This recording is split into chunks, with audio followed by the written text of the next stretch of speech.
Today we're gonna talk about watches and fruits. I'm here with Richard Benc from Studio Underd0g. Let's do this, guys. Whoa!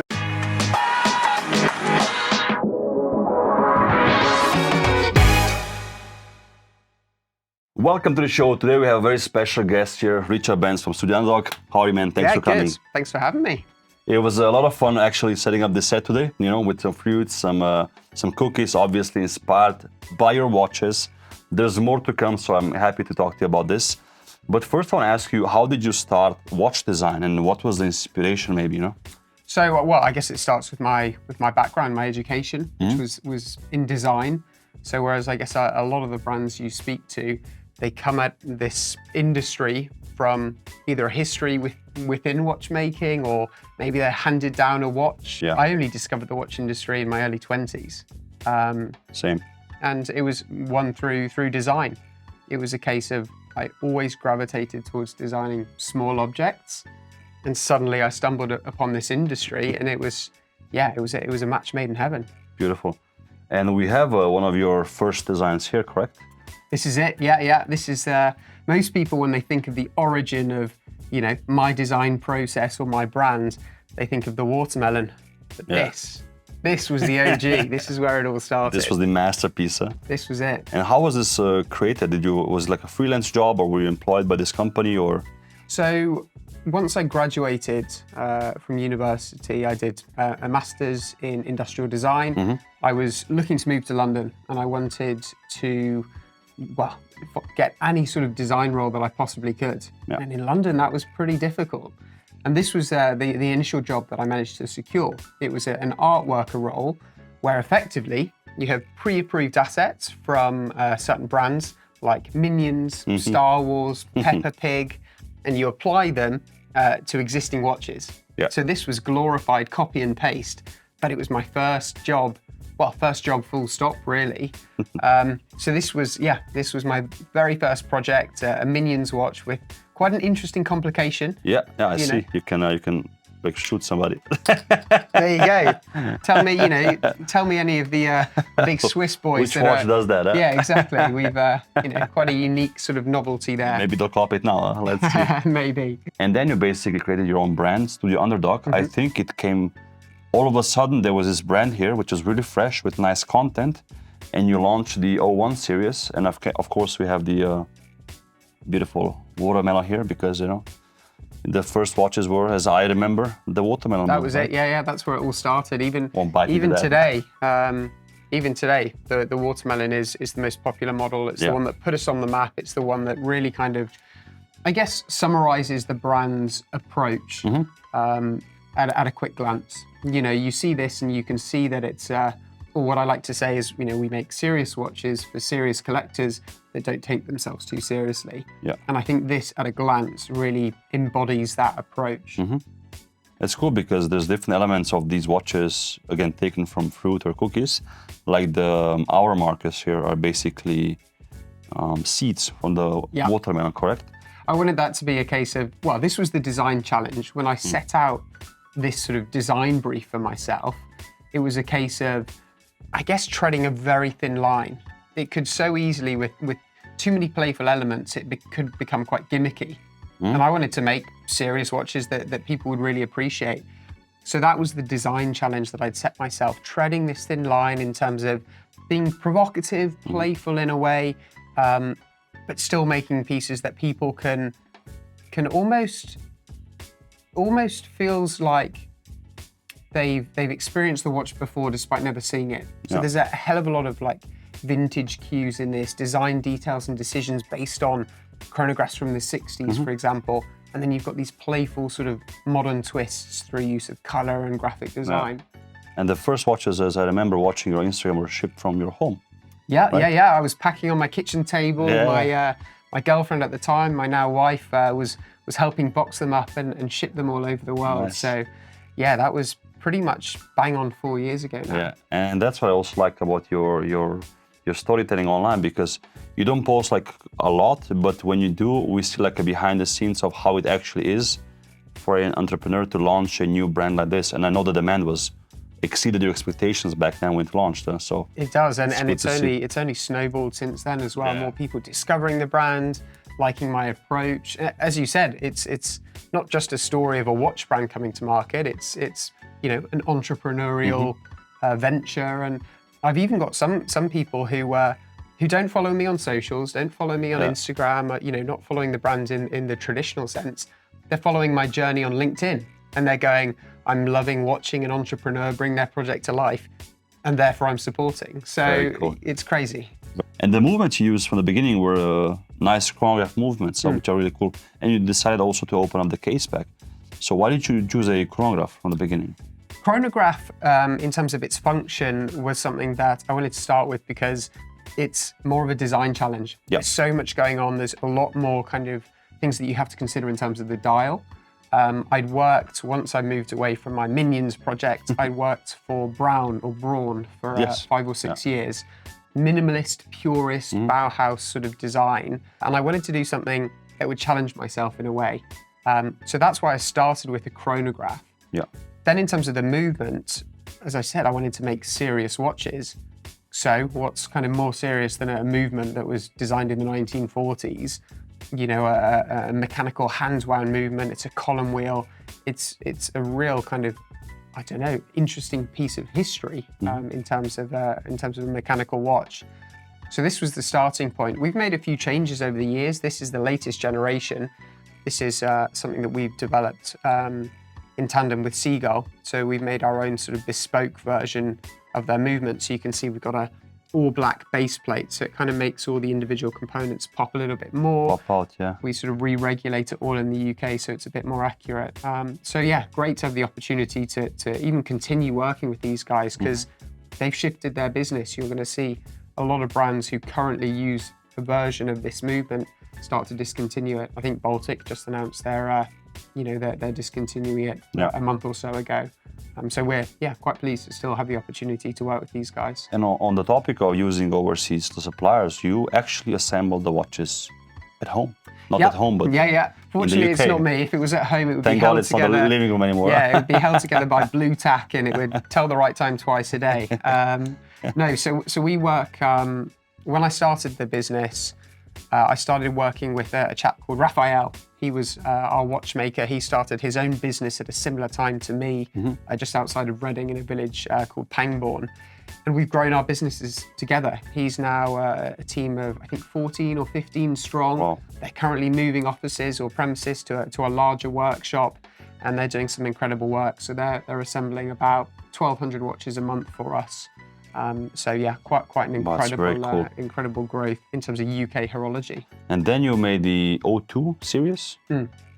And this is one I actually featured in one of my videos before when I compared like a very fair price point watches to each other. Yeah. So what was the inspiration here? Because again, it's a very thought through watch and design with a very cool lume. And again, elements which I see here, like the screws on the dial, which I would say a higher-end brand would have made. So what was the inspiration behind this watch? So the approach here, despite what you see on the table, which is lots and lots of fruit, I wanted to show that the design approach for a Studio Underdog watch wasn't simply just fruit on a dial. A lot of people would have expected the O2 series maybe to be a different style of watch with different complication or function, or like meats, watermelon colours or meats or other sorts of food, whatever it would be. I'd be impressed if I could ever make a meat dial look appealing, but that's a design challenge for the future. Stay tuned. So this was basically my opportunity to show what it meant to be a Studio Underdog watch. Yeah. This was a case that it's my design process. It's just that playful twist at the end. These were based on 1960s chronos. This was based on sort of Dirty Dozen watches, you know, from the mid 1940s. And then with that playful twist. So what you've got here, for example, is we stayed true to basically the brief from the MOD, which was, you know, drilled lugs, closed case back. The bezel is integrated in the mid case. It's not two separate components. And then when it came to the dial, we broke all the rules. This playful twist, a dial made from a piece of sapphire, so you get these really cool shadows under the numerals, fully luminescent. If you were to wear this in the field, it's going to cause you some problems. Good you're luck, going to be, you're going to be a beacon. The opposite, huh? Exactly. But you have different versions here, and again, for people to know as well, these watches are all basically sold out, more or less, correct? Correct. Yeah. That's based on us trying to grow our output. But every time we're growing our output, as I was talking about the assembly process, the demand, the visibility, the excitement around the brand continues to grow. We have a pretty good system in terms of a drop model that seems to work quite well. So basically, announce a watch, you drop it, you have a window, and then it's basically done. Correct. You don't bring them back, there's no stock, there's no retailers. So we do bring them back in terms of core range items. We'll restock them, but often it takes about 6 months or so to restock. So it's a system where, as you said, we open up the order window for 9 hours. Everyone can place an order, which is great. Fulfill on a first come, first served basis. But it means if you visit the site, not on a drop day, there's nothing available. Of course. So we spoke about meat before, and there's kind of a meaty watch here, which is the salmon model, which is one of my favorite color combinations you've done so far, because it's serious but playful with the gray dial, and it's a very different movement inside as well. So talk to us about this watch. So this was, I guess, an evolution for the brand. This was our Av0cado series that we kind of soft launch in that of the Moser project, which we'll come to. But effectively, we felt after 3 or 4 years, every brand, once they're establishing themselves, releases a salmon dial. Or copper dial, typically. True, yeah. We wanted to do that, but again, our own playful twist. So we decided to focus on the salmon skin. It uses a monopusher movement, one from Sellita. So it's more premium or certainly more expensive movement, and that's reflected in the price. Monopusher, which is quite a cool little feature. And you'll notice on the tip of the chrono a touch of lemon to squeeze over your salmon. So just a fun little Easter egg. Nice. Beautiful. And I also like the way you collaborate with different watch brands, because it's something high-end brands do very rarely. Usually it was reserved for the only watch auction, where we see brands like Av0cado and Debutune collide, and it was always a pleasure, and you just hardly see that anymore. Or another example was AMBNF and Av0cado with the Nitro watch, which is just sick piece. And you've collaborated with quite a few brands so far. We have here Moser, Fierce, and also the latest one with Sartori. How did the Fierce project came about? I know you're both British watchmakers, very different clothing styles, as we've seen in the very fun video. Well, look, I've dressed up today. I've got now a you're shirt more on, now you're more on brand with Nicholas. Yeah. This was a fun project. So Nicholas was one of the earliest supporters of Studio Underd0g. He bought, I believe, a watermelon from the very first release. Nice. So before he really knew who I was, he was supporting the brand. And whilst I was kind of trying to figure out how on earth I'd build this business in an industry that I didn't know a huge amount about, I was picking his brain. I was trying to set meetings with him and call him and learn as much as I could. And for one reason or another, he was gracious enough to give me his time, and that sort of resulted in a friendship. So that was the kind of the foundation, that was the starting point. We started developing this in 2022, and the plan was to launch it in 2023, but there was a lot of technical challenges, which meant, delays, problems. Finally, in 2025, it came to fruition, but it was worth the wait. And I see the design cue, so because the case reminds me of Fierce. Yeah. There's both of your names on there. Yeah. But also I see the dial is inspired by the Av0cado series. Correct. And of course with a hint of looking like this nicely. I think it's on the case back on there. the case back. It's called the Gimlet, and you also have done a very fun video with Mr. Andrew Morgan, the legend. Yeah. Which basically showed the development of you guys colliding together and spitting a drink and making this watch, which is really cool.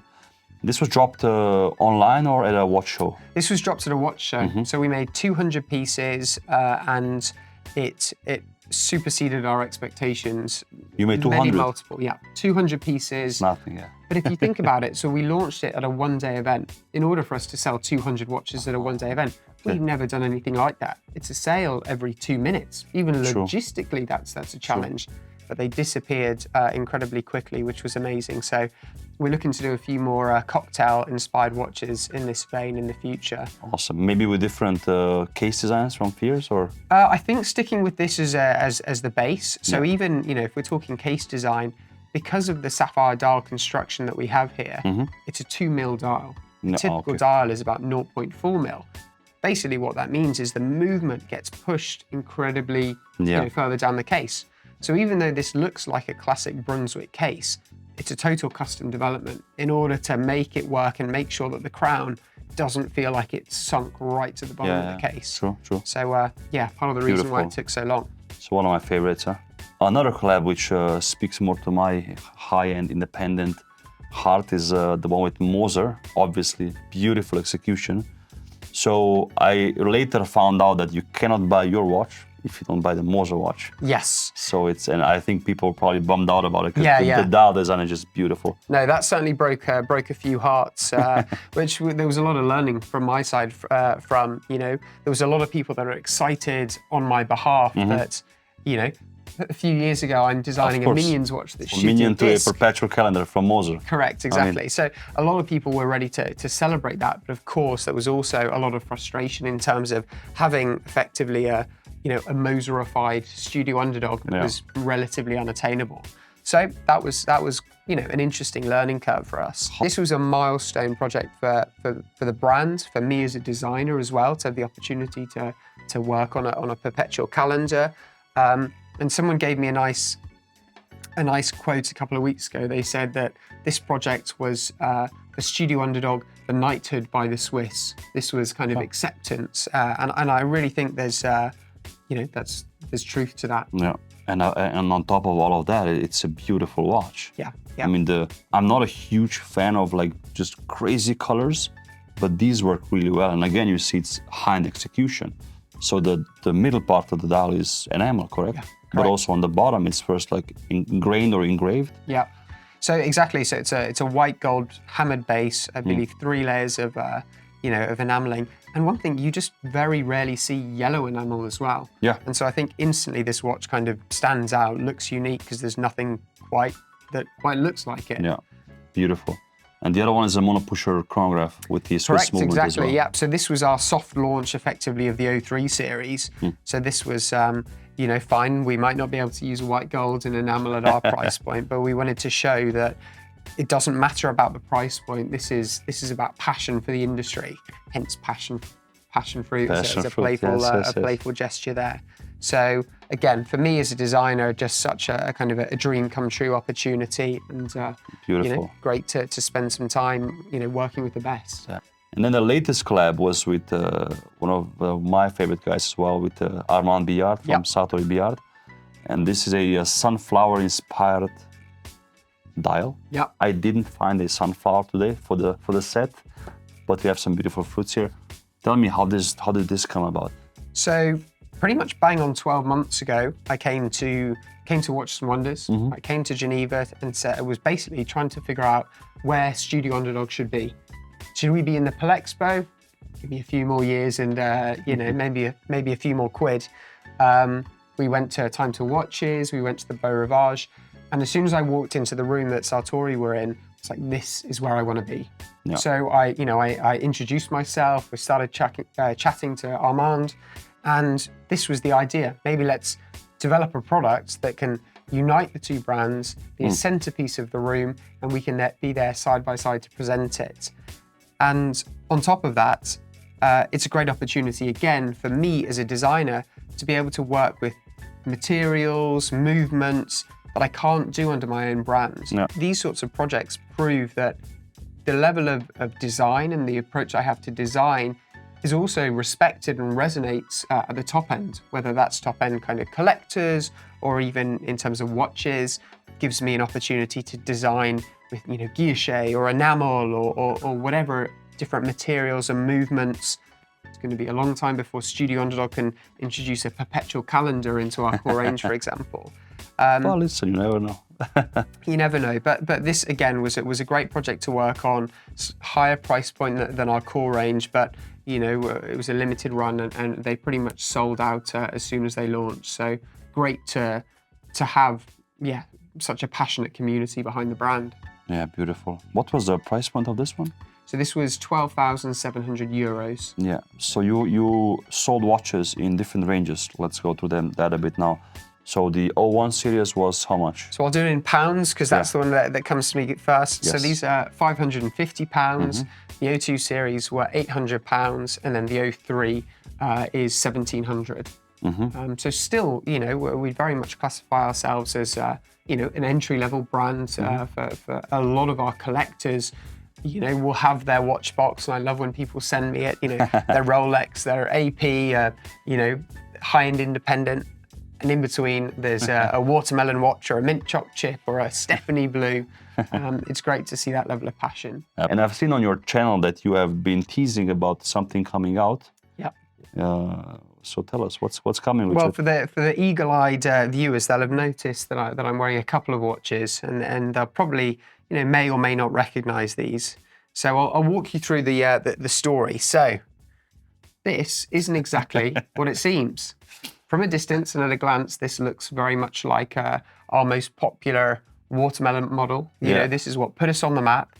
And here we have it. We have a brand that I think it's fair to say has homaged our design, which is, you know, is a bit of a milestone for us, really. A lot of brands would see this and they'd, you know, they'd be concerned about, is this taking away market share? They'd be getting the lawyers involved, sending cease and desist and whatnot. But for us, we felt this was a milestone and an achievement.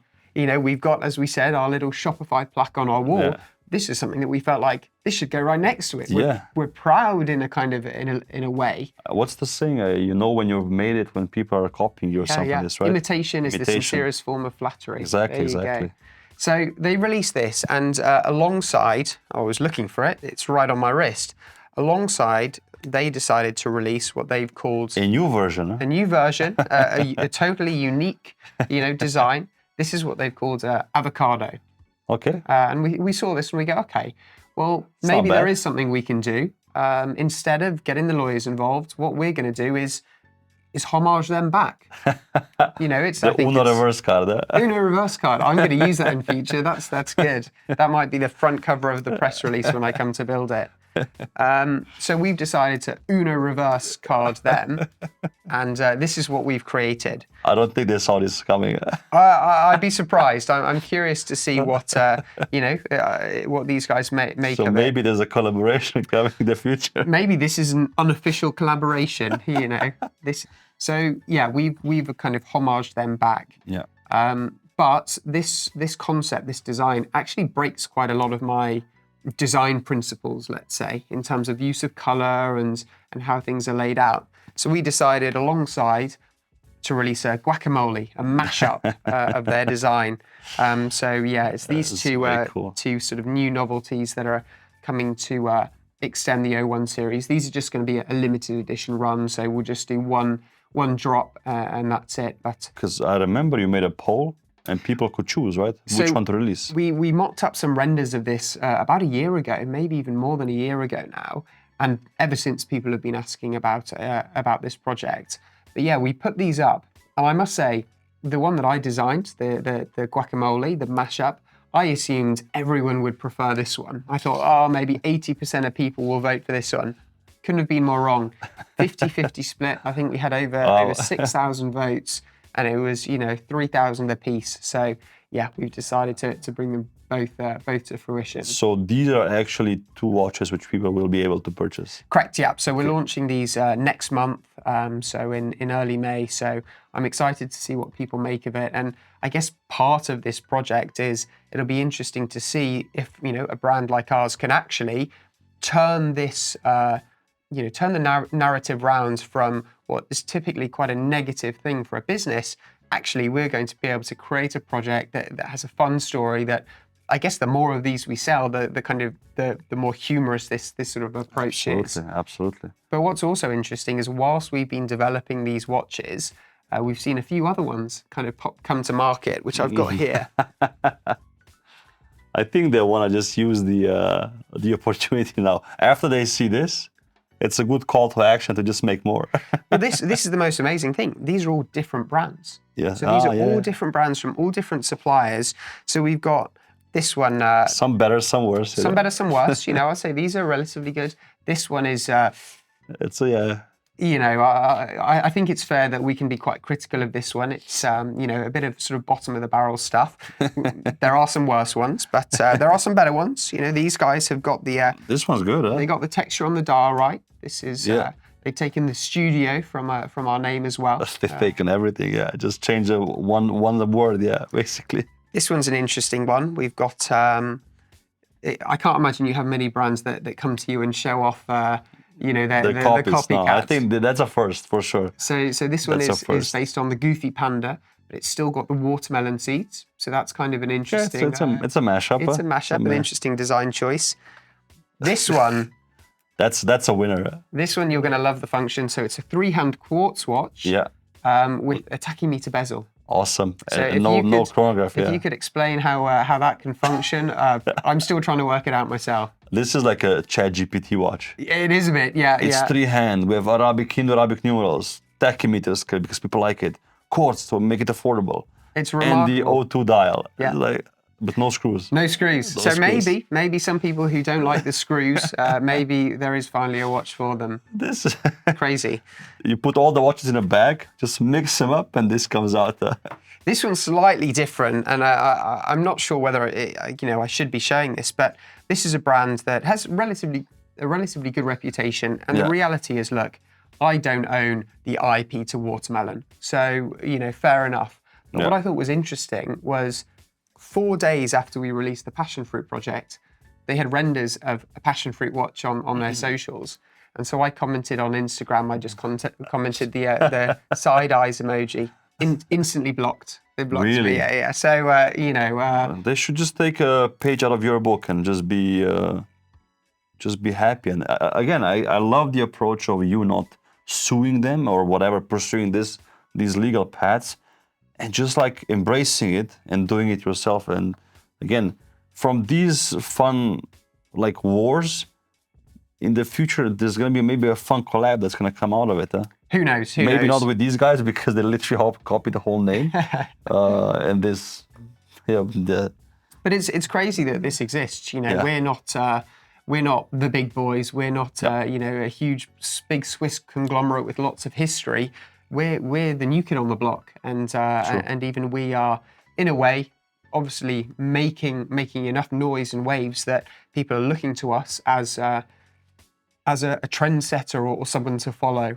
Even though I wouldn't suggest this is the best approach as to how to go about that. You don't do too many of those, But it's, as I said, it's something we're proud of. It's a story that we kind of want to share, and it's one that's quite fun and playful, which is what our brand's all about. Yeah. For sure. So these are dropping which date and what hour? I believe we'll say early May, just in case I move things around. But check it out if you guys want one. Please. Because again, you will make a lot, but like you say, your waiting list is very long.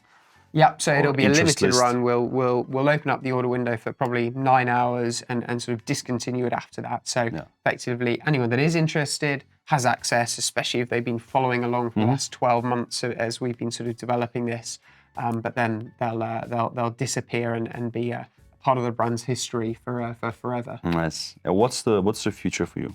You want to continue in this direction or more the high-end indie stuff? Because I think you could transition slightly. I think you have the power to do so. But again, then your core audience will be like bummed out because they've been supportive from the beginning. But what's your dream? Let's say at the moment we're kind of doing both. We're able to offer our core product at an entry-level price point, which is what has made the brand successful, and that's what I love. So there's no steering away from these, the sub $1,000 category. But through collaboration, this is allowing us to experiment and play, at the higher end, play with these horology brands and do things that are outside their comfort zone, that we can sort of come in and have these playful twists. So, we've got, as you said, we've got these 3 collaboration brands that we've worked with up until this point. I love to do more of the same. If Studio Underd0g wanted to have something in a yellow gold case, for example, we're not just going to drop, that into the core range. It would be jarring for our audience. But if we worked with a brand that was well known for their yellow gold cases, we could come in and have fun with that. Same with complication. If we wanted to release a tourbillon, movement, not sure it quite fits here. Through collaboration, maybe that's something that we could do. It fits. Awesome. I think will be fun to see you collab with Maximilian Büsser from MBNF. That'd be a cool thing. That would be cool if you could make an intro. That would be great. Okay. You know, I'll ask. even you know what the work that they're doing with their MAD editions is really inspiring. Well, that's what I thought about as well. Yeah. And I think that the way they communicate, how they're working with these designers as well, is incredible. So many brands will try and keep their cards close to their chest in terms of who they're working with, what their supply chain looks like, and Max goes against that grain. And that's, you know, in part why I'm very happy, you know, to talk about who I work with, the volumes of watches that we're doing, and we're an open book, in part sort of inspired by his approach. Oh, that's very cool. Listen, Richard, thank you so much for coming to Zurich. I really appreciate you, and thank you for showing us all the watches here. And guys, check out all the links in the description below. I'm gonna put your socials there so people can check it out. Again, these are dropping early May. Yeah. Hope you guys can get one. Thank you again so much. Thank you guys for watching, and I'll see you next time.